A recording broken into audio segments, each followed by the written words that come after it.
My name is Warwick Smith. I'm CEO of American Pacific Mining Corp. We focus on assets, high-grade assets in the Western US that we can believe will be the targets of majors down the road. We have the Madison mine down in Montana that is under partnership with Rio Tinto. They may spend up to $30 million US to earn 70% of the project. We announced this week the consolidation of the Tuscarora district in Elko, Nevada. I'm going to start with that. We're very excited about that conversation. And then Gooseberry, which is a high-grade asset just outside of Reno. We're going to drill that in September. And then we've got just picked up the Red Hill mine as well, which is on the Cortez Trend. Here is the corporate structure. So 96 million shares out. There is $6 million in cash and then $3 million of warrants that are well in the money. Michael Gentile is a 19.9% shareholder. He's been an incredibly helpful shareholder to us. And you'll note the burn rate. The burn rate's around $100,000 a month. So we're certainly well capitalized. Don't let the low burn rate fool you. Rio Tinto is drilling as we speak, and they've been covering the costs for us. This burn rate also is about to go up because this year we're going to drill both Gooseberry and Tuscarora ourselves. Near-term catalysts. Drill results coming out of Madison. Drilling at Gooseberry late September. So last week of September, first week of October, we'll start drilling at Gooseberry. Then we're going to move that drill from Gooseberry over to Tuscarora. We'll drill Tuscarora. So all three of those assets will be drilled in 2021. We're looking for a partnership at Red Hill, and then we're going to have results of a drone survey that's been done at Madison that we're quite excited about for future targeting as well. So on to the news of the week, which is Tuscarora. This is a look at what the Tuscarora mining district looks like. This is an asset that we actually started the company with back in 2018. We had some claims down to the south, and we have now this week been able to negotiate and pick up the claims to the north above us. High-grade epithermal system, numerous veins that run through our project, and the portion that we had owned up until this week is under gravel cover, 0 to 200 feet of gravel. There's been some excellent drill results there previously, both that we had drilled and that were drilled by Novo Resources and Newcrest. I'll show you those in a moment. The veins, the same veins that run in the south, run to the north. A group did a very good job consolidating all of those, and we have purchased those from them. Those veins up to the north, the new claim package, express themselves at surface. They are not under gravel cover. And this is what the sampling looks like. There has been some incredible grades, and incredible grades that are spread out between numerous veins. I've got 6 of them listed here. Here are a few of the highlights, starting with a sample of 21,032 grams per ton gold and 38,820 grams per ton silver. That's $1.2 million rock. All through these veins, if you look at Argenta, there's an 882 gram sample of gold with plus 10,000 grams per ton silver. If you look at Modoc, 2,800 grams gold plus 1,400 grams silver. Young American, 116 grams gold, 740 grams per ton silver. These are incredibly high-grade samples. It's created a lot of excitement for us, and we're incredibly looking forward to going and drilling this year. This is now about a 3,000-acre project. Past production from those veins that we just discussed that are up above was around 500,000 ounces of gold and 7.5 million ounces of silver. Keeping in mind that was done in the late 1800s, so those numbers are a bit of a hand wave. It's also the oldest epithermal system in the state of Nevada. It's the same age as Carlin. So why is that interesting? That's probably why we're seeing these higher grades, because that was a time where there was a tremendous amount of gold that was deposited within throughout Nevada on Cortez and on Carlin. You don't see this in epithermal veins. As I mentioned, this is the oldest one. Here is the claims. You can see in the blue, that's the previous claims that we owned. The yellow is the new claims that we have picked up. So what does it look like when you drill it? So the drilling that we have done on the southern portion that we owned previously has returned some very high grades, 4.5 meters of 127 grams gold, 1.5 meters of 368 grams per ton gold. On one of the other veins, 1.5 meters of 52 grams gold. They're very, very good, exciting grades. We're thrilled to have done this acquisition. We're very excited to get out and drill this. So the cost of it cost us $800,000 Canadian and 3.7 million shares. Those 3.7 million shares are escrowed over 18 months. The Madison mine. So Madison is under partnership with Rio Tinto. I'm giving you 30 seconds of a drone flyover here of a 4.5 minute video that if you're interested in, you can see on our website. Just kind of gives you a feel for what it looks like. The project's under partnership with Rio. They may spend up to $30 million US to earn 70% of the project. They are drilling as we speak. They started here in 2019, and between the 2019-2020 program, they spent $3.88 million US.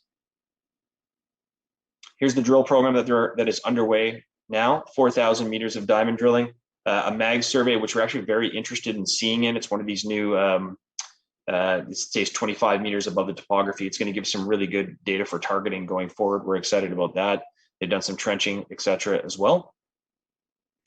These are some of the historical grades and what this system can carry. So 30 meters of 25 grams gold, 11 meters of 41 grams gold, great copper numbers, 61 meters, almost 7% copper, 8.5 meters of 40% copper onwards. The best hole they had last year was it was 1.5 meters of 69 grams per ton gold.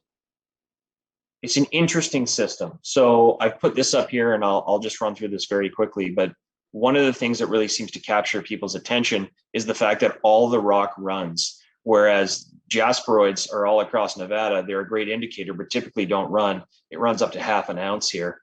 The native copper, you would expect that to run. The ones that you see here ran at about 11% copper. And then the massive sulfide. So if you take something like Fortitude, the Fortitude deposit, which is a big skarn in Nevada, where my partner, Eric, was chief geologist, there's lots of this massive sulfide, but it doesn't run at all. It looks great and is incredibly heavy, but it doesn't run. Whereas here, it runs incredibly well. This is 0.6 ounce per ton gold at 11% copper. That drill hole from last year, the 1.5 meters of 69 grams per ton gold, was in this massive sulfide.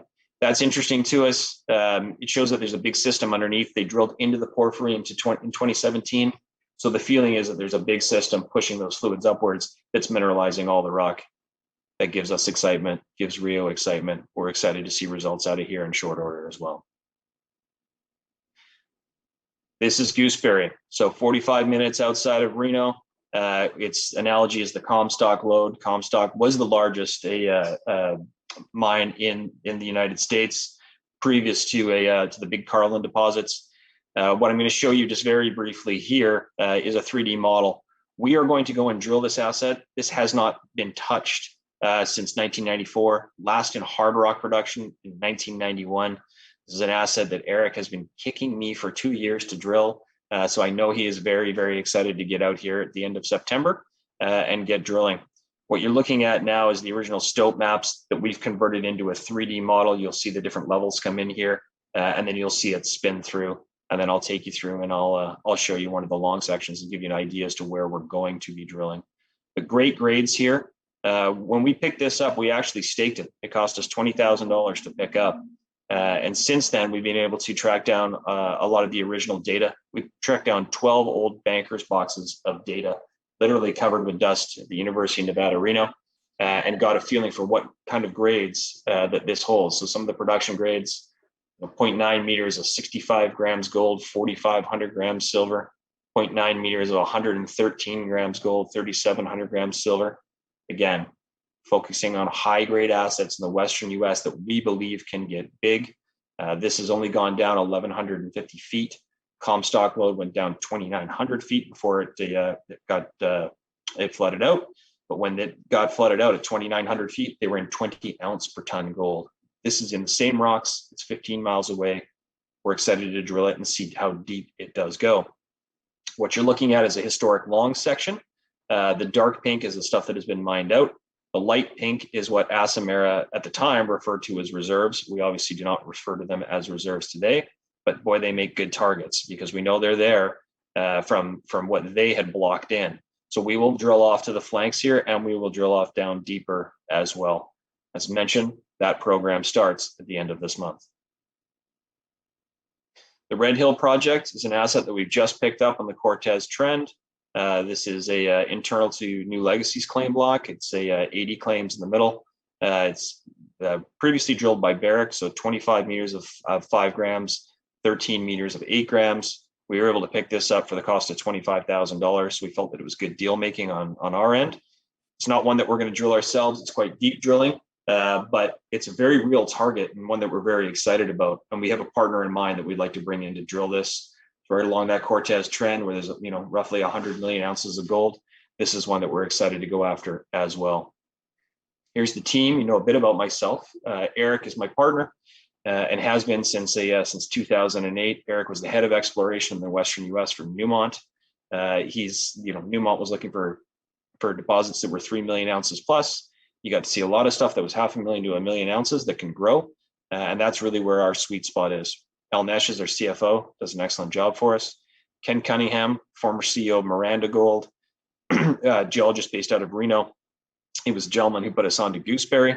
Has been a mentor for me for a long time and somebody that I have a lot of time and respect for. And then Jonas Lang, who I like to refer to as the sort of young blood on our board, has been an excellent director, was the gentleman who introduced me to Michael Gentili and helped us bring him in. He works over at Maple Gold Mines. He's a VP over there. I know he was instrumental in helping bring in Agnico Eagle for them. So what's ahead? Drill results coming from Madison, drilling at Gooseberry, drilling at Tuscarora, all taking part this year. Red Hill Partnership, we're looking for a group to bring in there and get that drilling. And then results of the drone survey coming out of Madison as well. If there's one thing I'd like you to take out of this presentation, it's this. We have 3 assets that we believe can be world-class assets that are all going to see drilling attention this year. So there is going to be significant news flow from here going forward. I think I got in under time. So fantastic. Thank you very much. Chen, we thank you for the support. You've been there from day one. So thank you for everything. And if you have any questions, please feel free to reach out to us.